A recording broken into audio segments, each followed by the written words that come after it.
Hi, today we are making fruits cake, so let's begin. Here we have 1 cup all-purpose flour, 2 tablespoons unsalted butter, 1 tablespoon honey, ½ cup sugar, 4 eggs, 3 tablespoons milk, 1 teaspoon vanilla extract. Mixed fruits such as strawberries, mango, kiwi, a pinch of salt, is optional.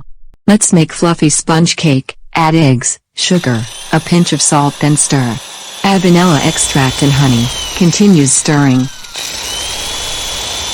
Place the mixture on hot water bowl, and stir continuously. Remove, and whisk at medium speed, then add milk, flour, and melt unsalted butter. Mummy, let me try too.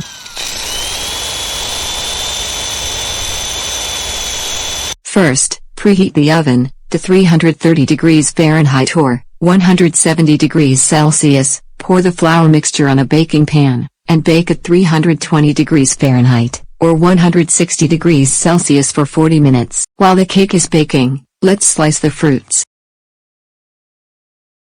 The cake is ready. Let's decorate the cake with mango cream and fruits. Mummy, let me decorate too. Here is our fruit cake. It looks so yummy. Yummy yummy, Mummy. Yummy yummy, let me have some piece, please. I want some too, please. You all gonna have some piece of the cake. Thanks for watching, and remember to subscribe for more videos.